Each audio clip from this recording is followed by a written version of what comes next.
हम चल रहे हैं फार्म की ओर।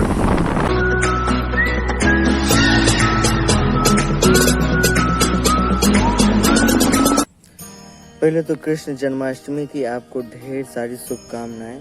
तो आज मैं यही बताने वाला हूँ कि ये सब माजरा है क्या, कैसे क्या हुआ। तो आपको पता है पुराणों में हमारे 4 युग का वर्णन है, सतयुग, द्वापर युग, त्रेता युग और कलयुग। माफ कीजिएगा अगर ये जो क्रम है आगे पीछे हो। तो द्वापर युग में एक राजा कंस थे और उनकी एक बहन थी जिनका नाम था देवकी।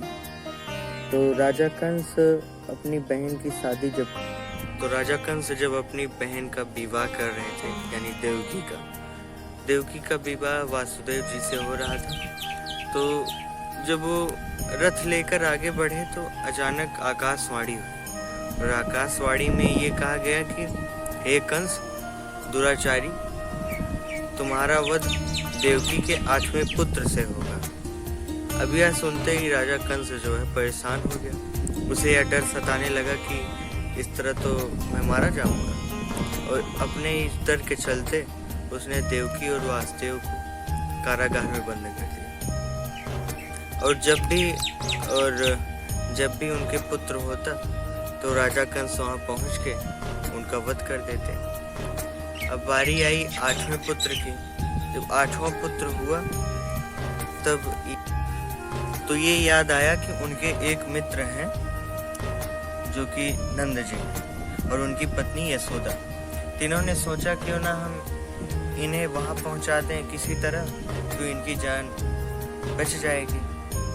अब जब 8वें पुत्र का जन्म हुआ, यानी भगवान श्री कृष्ण का, तो उस समय इतनी तेज रोशनी हुई कि सभी लोग जो है बेहोश हो गए और वासुदेव जी की जो है हथकड़ी अपने आप खुल गई। ये फिर टोकरी में लेकर निकलते हैं नंद जी के वहाँ, और रास्ते में जाते जाते यमुना जी यानी यमुना नदी पड़ती थी।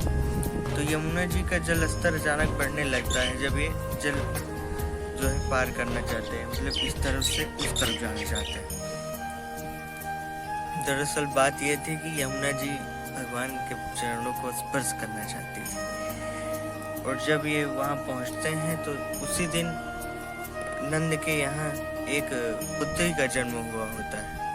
तो ये अपने पुत्र को वहां रख के और उस पुत्री को लेकर इस तरह यहाँ आ जाते हैं। और जब सबको होश आता है, सब लोग जागते हैं, तो देखते हैं कि इस बार पुत्री का जन्म हुआ। तो जब कंस तक यह बात पहुंचती है तो वो सोचने लगता है कि पुत्री मेरा क्या बिगाड़ेगी। लेकिन अचानक फिर वो सोचता है कि चाहे जो हम इसका वध करेंगे। तो उस पुत्री का जब वध करने जा रहा होता है तो अचानक वो पुत्री भावुक हो जाती है। दरअसल वो कोई और नहीं, वो माया थी। और वो यह कहती है कि हे दुराचारी कंस, तुम्हारा वध होना ही होना है। जिसको जन्म लेना था वो जन्म ले चुका है। और भगवान श्री कृष्ण फिर अपनी लीलाएं करते, मथुरा वासियों को प्रसन्न करते हुए। और फिर कंस ने ढेरों प्रयास किए उन्हें मारने के, लेकिन वो मार नहीं पाए क्योंकि भगवान थे वो, और जो चीज निश्चित है उससे बदला नहीं जा सकता। हाँ, एक बार कोशिश जरूर की जा सकती है, वही कोशिश कर रहा था वो कंस। और फिर इस तरह जाके कंस का वध होता है और मामा कंस मारे जाते हैं। तो यही घटना है और इसे तकरीबन 6000 वर्षों से मनाया जा रहा है। लोगों में श्रद्धा है, विश्वास है अपने भगवान के प्रति। एक तरह का बहुत ही बड़ा पर्व है हमारे हिंदू धर्म में, लोग बहुत ही प्रेम भाव से मनाते हैं। तो आप लोगों को अच्छा लगा होगा शायद ये जानकर।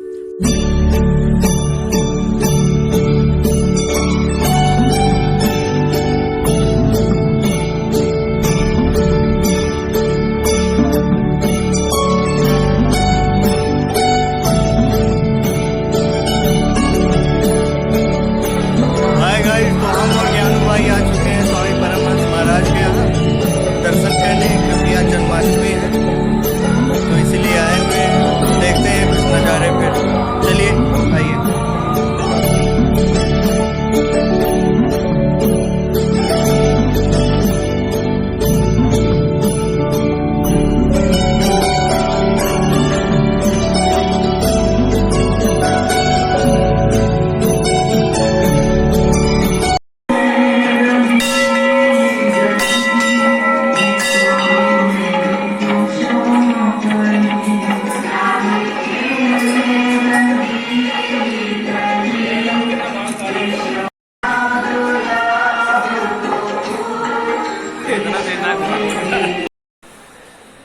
आइए देखते हैं, कुछ मंदिर है शिव जी का। अभी आपने हनुमान जी का दर्शन किया, इधर दुर्गा माता जी का है, तो आइए देखते हैं।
तो अभी चल रहे हैं दुर्गा जी का दर्शन करने। अभी हनुमान जी का दर्शन हो चुका है, तो आइए देखते हैं कैसा है मंदिर।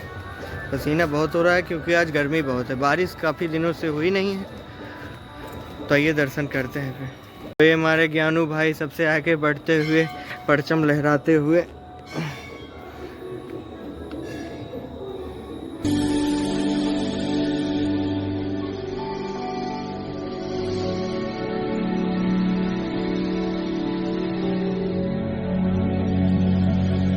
अब हमारे शिव जी,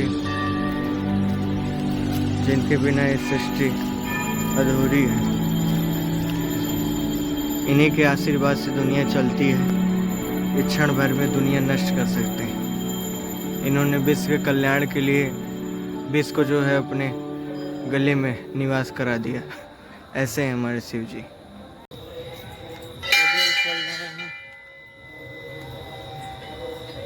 ये भी शिव जी का ही मंदिर है, और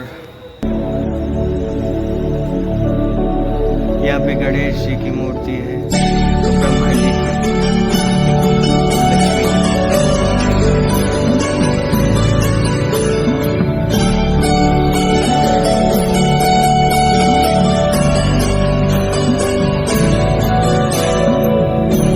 जो इंसान चिपका हुआ है,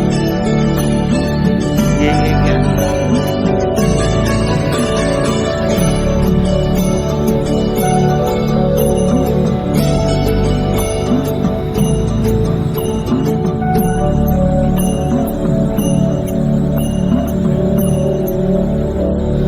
जो आपने देखा ये नवग्रह मंदिर है। यहाँ पे नवग्रहों की जो है मूर्तियाँ बनी हुई हैं, और उनकी पूजा पाठ यहाँ पे होते रहते हैं। जैसे शुक्र, बृहस्पति, आप लोग तो जानते होंगे, सूर्य देवता, चंद्र देवता, मंगल देवता, राहु देवता, केतु देवता, तो इन सब की यहाँ पे पूजा होती है। और इन सब से बचाव के लिए हमें कई बार प्रार्थना करनी पड़ती है, क्योंकि कई बार इनके प्रकोप से हमारे सारे काम नष्ट हो जाते हैं। तो आप लोग भी इन सब का ध्यान रखें। तो यहाँ पर तेल अर्पण किया जाता है। तो ऐसा है कुछ नज़ारा यहाँ का। विशेषता बता दूं, ये जो आप पीछे देख रहे हैं ये शनिदेव मंदिर, और इसके जस्ट सामने ये उनका पत्थर रखा हुआ है। मान्यता ये है कि अगर यहाँ पर इस क्षेत्र में कोई प्रकोप आता है तो सबसे पहले उनकी शनिदेव महाराज की कृपा दृष्टि इस पत्थर पे जाएगी, तो पत्थर टूट जाएगा। ये यहाँ पर मान्यता बताई गई है। पत्थर टूटता है, इसका मतलब ये है कि हम एक बहुत तगड़े प्रकोप से बच गए हैं। एक चीज़ आपको और दिखा दूं, यहाँ की दीवारों पे अगर आपको सूर्य नमस्कार आता है तो अच्छी बात है, अगर नहीं आता तो यहाँ की दीवारों पे लिखा हुआ है, आप ये देखकर कर सकते हैं। कोशिश करूँगा दिखा दूं, क्योंकि रात है तो अच्छे से आएगा नहीं, कोशिश ज़रूर करूँगा।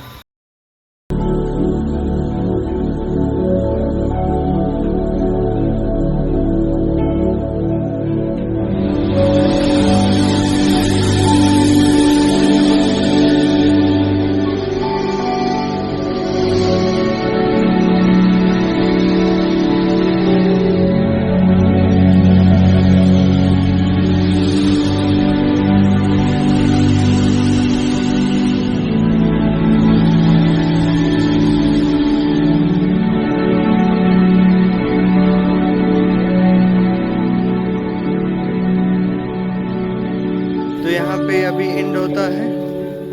और आप लोगों से अपील है कि अगर आप डेली लाइफ में कुछ योगा करें, कुछ दौड़ भाग करें, ताकि आपकी हेल्थ अच्छी रहे, क्योंकि आपकी हेल्थ अच्छी रहेगी तभी आप आगे बढ़ पाएंगे। हेल्थ इज़ वेल्थ किसी ने कहा है बहुत ही पहले, बस आपको ये समझना है अभी के लिए।